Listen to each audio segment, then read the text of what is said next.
Hello. नमस्कार और स्वागत है आप सबका इंडिया मसाला पॉडकास्ट के एक नए एपिसोड में। और मैं हूं आपका होस्ट और दोस्त अमित शेखर। इंडिया मसाला पॉडकास्ट जहां पे हम बात करते हैं हेल्थ, फिटनेस और अवेकनिंग की। इंडिया मसाला, मोर लाइफ ईच डे। सो आजकल न्यूज़ में और सोशल मीडिया पे आपको अक्सर ये देखने को मिल रहा है कि सडन कार्डियक फेलियर जो 45 साल, 46 साल, 50 से कम उम्र के, इवन 30-35 साल के लोगों में भी कि न्यूज़पेपर पढ़ रहे हैं, पढ़ते पढ़ते गिर गए कहीं ऐसे। और this is being captured on CCTV cameras and being circulated. तो अ, कई जानकार लोगों से बातचीत हो रही थी, तो मैंने पूछा ये सडनली ये इंस्टेंसेस इतने बढ़ क्यों गए हैं।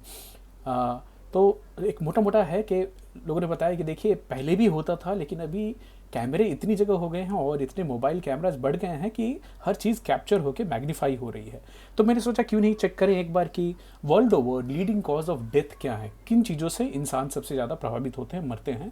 तो डब्ल्यू की डेटा के हिसाब से इस्केमिक हार्ट डिसीज़, जिसमें आपके हार्ट फेलियर आता है, वो नंबर 1 पे है। नंबर 2 पे स्ट्रोक आता है, ब्रेन में होती है। सीओपीडी नंबर 3 पे है, क्रोनिक ऑब्स्ट्रक्टिव पल्मोनरी डिसीज। उसके बाद नंबर 4 पे लोअर रेस्पिरेटरी ट्रैक इन्फेक्शन, जो कि लंग्स की होती है। फिर नियोनेटल कंडीशन, जो बच्चे जन्म के साथ ही कुछ चीज़ें या फिर जन्म के कुछ समय बाद उनको जो बीमारियां होती हैं, वो trachea, bronchus and lung cancer number 6 पे आती है। नंबर 7 पे अल्जाइमर्स और दूसरी डिमेंशिया जैसी बीमारियां। नंबर 8 पे डायरल डिसीज, जिसमें कि पेट खराब होने वाली चीज़ें हैं। नंबर 9 पे डायबिटीज़ मेलिटस और नंबर 10 पे आती है किडनी डिसीज़। जबकि वही हम भारत की डेटा देखने जाए तो भारत में नंबर 1 पे कार्डियोवास्कुलर डिसीज़ है, सेम हार्ट अटैक एंड बाकी चीज़ें जो होती है। नंबर 2 पे रेस्पिरेटरी डिसीजेज है। नंबर 3 पे हमारे यहाँ इन्फेक्शस डिसीज़ आती है, जिसमें कि पैरासिटिक डिसीजेज भी हो सकती है, जैसे कि मलेरिया है और बाकी दूसरी इन्फेक्शन वाली बीमारियाँ। बच्चों से रिलेटेड बीमारियां नंबर 4 पे आती है। नंबर 5 पे कैंसर है। नंबर 6 पे मेटाबॉलिक डिसऑर्डर्स है, जिसमें डायबिटीज़ और बाकी दूसरी इंडोक्राइन डिसीजेस आ जाएंगी। और नंबर 7 पे आती है इंजरी और बाकी दूसरे जो एक्सटर्नल फैक्टर्स होते हैं, road accident, suicide and all those things. तो हम इतनी सारी बीमारियां, इतनी सारी चीज़ें क्या एक्सप्लोर हो रही है, बहुत ज़्यादा बढ़ के आ रही है। इसके पीछे 2-3 पर्सपेक्टिव आपको ख्याल रखना पड़ेगा। कि पर्सपेक्टिव ये है कि सबसे पहला, हम ज़्यादा जिंदा रह रहे हैं, हम ज़्यादा दिन जी रहे हैं। तो खाली भारत की डेटा आप देखने जाएँ तो एवरेज लाइफ एक्सपेक्टेंसी, जो कि 1950 में केवल 35 साल 35.21 ईयर्स थी, वो आज के डेट में 70 हो गई, मतलब डबल हो गई है। 1950 में जो भारतीय 35 साल जीता था, आज 2022 में भारतीय एवरेज 70 साल जीते हैं, तो डबल हो गई। तो ऑब्वियसली है कि जो पहले की जो एनेक्डोट से पहले की जो कहानियाँ थी, उसमें जो बीमारियाँ और ओल्ड एज की बात होती, तो और अभी ये ज़्यादा देखने को मिलेगी, ज़्यादा बीमारियाँ देखने को मिलेगी। अब इसमें देखिए आपको ये भी देखना पड़ेगा कि बहुत सारी बीमारियां थी जिनको पहले इनक्योरेबल माना जाता था, जिससे कि फैटेलिटी बहुत ज़्यादा थी, बहुत ज़्यादा लोग मरते थे। जैसे कि स्मॉल पॉक्स, जिसको 1980 में इरेडिकेट किया गया। पोलियोमाइलाइटिस अभी 2017 में केवल वर्ल्ड वाइड 116 केसेस आए हैं, जबकि उसमें अब पहले 3% तक बच्चे बिल्कुल विकलांग हो जाते थे, जो कि आगे लॉन्ग टर्म में 15 से 30% एडल्ट में डिसेबिलिटी को कॉज करती थी। मीजल्स, मम्प्स, रुबेला, ये सब नहीं देखने को मिलती। लेप्रोसी गायब हो गई। मलेरिया बहुत ज़्यादा कंट्रोल हुआ। याद कीजिए एक समय था कि ब्रिटिशर्स को सबसे ज़्यादा भारत में उनकी मौतें मलेरिया की वजह से हुआ करती थी। उनको कंपल्सरी क्विनिन पीने को दिया जाता था, वो पीना नहीं चाहते थे, इसलिए उनमें जिन मिला के दिया जाता था। तो जिन एंड टॉनिक क्विनिन वाला तभी से चालू हुआ है, वो भी एक अच्छी हिस्ट्री है। तो हम इतने सालों में अपने ओवरऑल खान पान, रहन सहन कैसे इवॉल्व हुए हैं, हम क्या हिस्टोरिकली खाते रहे हैं, क्या इसका भी कुछ प्रभाव है हमारी नई बीमारियों के ऊपर में।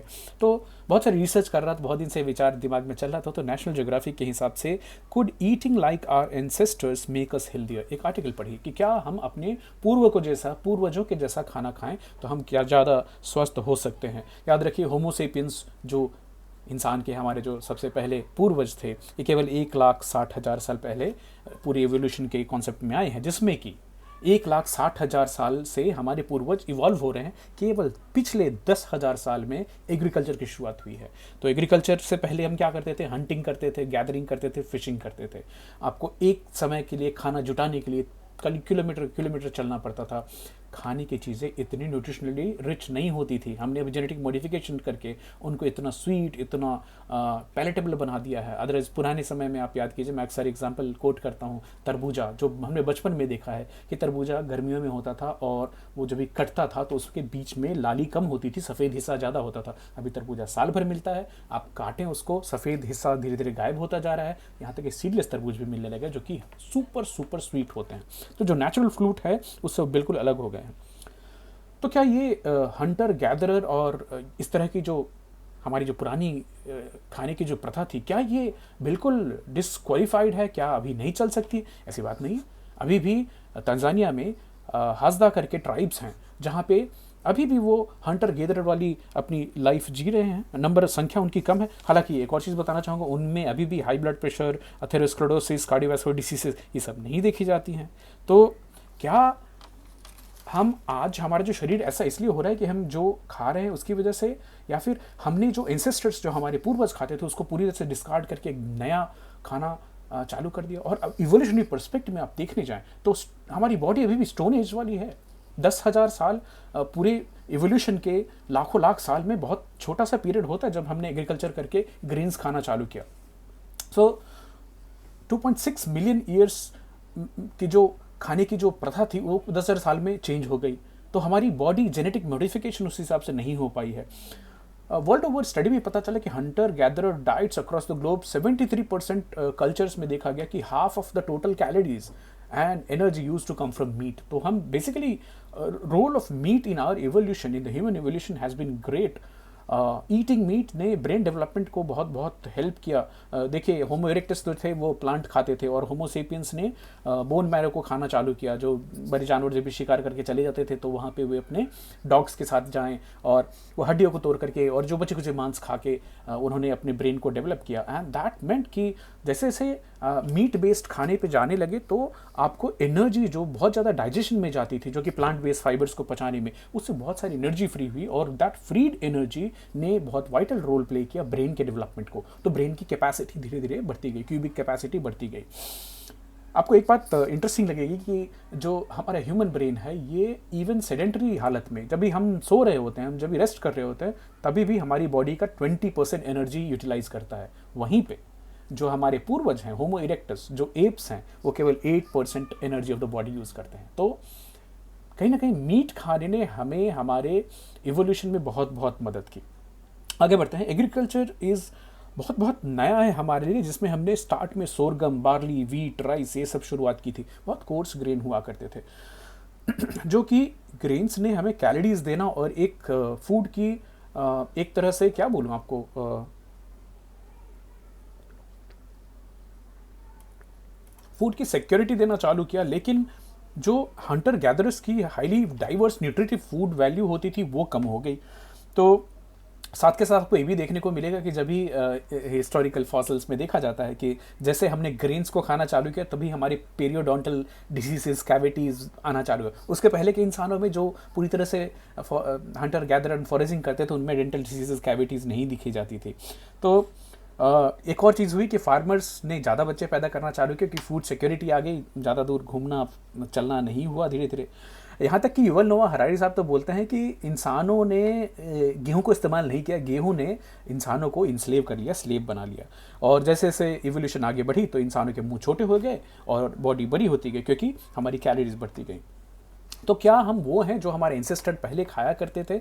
आपको एक एग्जांपल बताना चाहूँगा कि माया जो सेंट्रल सब अमेरिका की एक सभ्यता है, उनमें 1950 तक कोई टाइप 2 डायबिटीज़ मेलिटस बिल्कुल नहीं देखी जाती थी। बट उन्होंने स्विच ऑन किया वेस्टर्न डाइट के ऊपर में और हाई शुगर वाले खाना खाना चालू किया और अभी डायबिटीज़ वहाँ पे स्काई रॉकेटिंग है।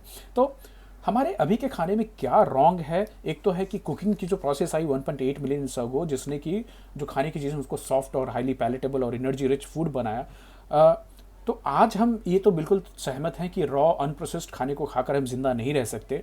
बट लास्ट 100 सालों में जो बहुत ज़्यादा खाने में चीज़ें ऐड हुई, बढ़ गई, जैसे कि मुझे याद आता है चीनी बढ़ गई, रिफाइंड वेजिटेबल इंडस्ट्रियल ऑयल आ गए, एक सॉलिड कॉम्बिनेशन आ गई कि high sugar, high fat, high salt वाली चीज़ मिला के बेचो, मस्त बिकेगा। घी खाना कम कर दिया हमने, डालडा बढ़ा दिया, गुड़ कम कर दिया, sugar plain white refined sugar बढ़ा दिया। एग्रीकल्चर रिवोल्यूशन में हमने वीट, राइस, मेज़ इनका इस्तेमाल ज़्यादा कर दिया, जेनेटिक मॉडिफिकेशन होने लगी। लेकिन हमारे जो ओरिजिनल थे, मिलेट्स थे, सोरगम, बाजरा, रागी, ये सब कम होते चले गए। शुगर कंजम्पशन हर कंट्री में बढ़ती चली गई। मुझे याद है बचपन में राशन की दुकानों में चीनी मिला करती थी पर कैपिटल इंसानों के हिसाब से, जो कि अभी फ्री मार्केट में मिला करती है और पता नहीं हम कितना ज़्यादा खा रहे हैं। दूसरा, चीप ग्रेन और cheap refined vegetable oils and cheese मिलने, तो फ्राइड फूड की कल्चर बहुत बहुत ज़्यादा बढ़ गई। अच्छी तरह से एक अच्छा ये भी हो कि मिल्क एंड एग की कंजम्पशन बढ़ी। लेकिन साथ ही मैदा आ गई और मैदा में फिर बिस्किट और पार्ले एम्प्रो जहाँ से शुरुआत हुई और पता नहीं अभी कितने सारे बिस्किट्स मिलते हैं, नूडल्स आ गए, चिप्स आ गए, बहुत सारा मिठाइयाँ बनने लगी, मिठाई की दुकानें बढ़ने लगी और लोग मिठाई बहुत ज़्यादा खाने लगे, कॉर्न सिरप आ गया, आर्टिफिशियल शुगर्स आ गए, पूरे दिन खाने की आदत और प्रथा चल पड़ी। ये बिल्कुल गलत प्रथा है। हाईली पैलेटेबल फूड मार्केट में मिलने लगे जो कि आपकी ब्रेन को, ऐसे फ्लेवर्स हैं कि ब्रेन को हैक कर देते हैं, आप खाए बिना रुक ही नहीं सकते। लेकिन कुछ ध्यान दीजिएगा इन चीज़ों के ऊपर में, हालांकि कुछ अच्छी चीज़ें भी हुई हैं। तो लास्ट अभी देख रहा हूँ मैं, लोग ऑर्गेनिक चीज़ों की तरफ जा रहे हैं कि ऑर्गेनिक चीज़ें खानी, सप्लीमेंटेशन के ऊपर में ध्यान दिया जा रहा है। कोल्ड ड्रिंक्स में डाइट कोल्ड ड्रिंक देखी जा रही है। फूड में और न्यूट्रिशनल अवेयरनेस थोड़ी थोड़ी बढ़ रही है, खासकर बच्चों में बढ़ रही है। मैं बहुत खुश हूँ इसको लेके। कुछ लोग वीगनिज्म की तरफ जा रहे हैं जो कि एक अच्छी शुरुआत है, क्योंकि आप बहुत ज़्यादा प्रोसेस चीज़ों को खाने से बचेंगे। कुछ लोग ग्लूटेन फ्री खाने की तरफ जा रहे हैं, उनको पता चला कि वो सीलिक डिसीज़ इतने सालों से परेशान हो रहे थे। जीएमओ फूड काफ़ी बढ़ रही है, पता नहीं कब तक चलेगी। दुनिया भर के कॉर्पोरेट सीड कंट्रोल करते हैं। आपको ये आश्चर्य लगेगा कि दुनिया भर में जो खासकर जो बीज बेचने वाली कंपनी है 2-4 ही हैं और वो पूरी दुनिया को कंट्रोल करती है। एनर्जी ड्रिंक्स पता नहीं क्यों इतनी स्पाइक हो रही है, बहुत सारी कैफीन मिलाई हुई शुगर होती है उसमें भी। एक लो कैलोरी लो फैट चल रहा है जो मैं सहमत नहीं हूँ उससे। कितने सारे केमिकल्स और प्रिजर्वेटिव्स हमारे खाने में मिलाए जा रहे हैं प्रोसेस फूड में, गॉड नोज ओनली। बीच में एक टाइम आया था कि बटर को बुरा करके मार्जरीन को, न्यूट्रलाइट और ये सब अच्छा बोला गया था, बट वो खत्म हुआ thankfully. Butter is back, ghee is back, ये अच्छी बात है। और लोगों में घी के प्रति अवेयरनेस बढ़ रही है, कार्बोहाइड्रेट्स के ऊपर में अवेयरनेस बढ़ रही है। अक्सर रोनेश सिन्हा बोलते हैं कि हम लोग वेजिटेरियंस नहीं, ग्रैनिटेरियंस हैं, इंडियन बहुत ज़्यादा ग्रेन्स खाते हैं। फिश की कल्चर बढ़ रही है, फिश प्रोडक्शन बढ़ रहा है, that is good. Farm to table लोग खाने के ऊपर में ध्यान दे रहे हैं। फूड वेस्ट बढ़ रही है जो कि अच्छी चीज़ नहीं है। Ancient grains are making come back, तो I am seeing millet, ragi, cookies and बाकी चीज़ें आ रही हैं।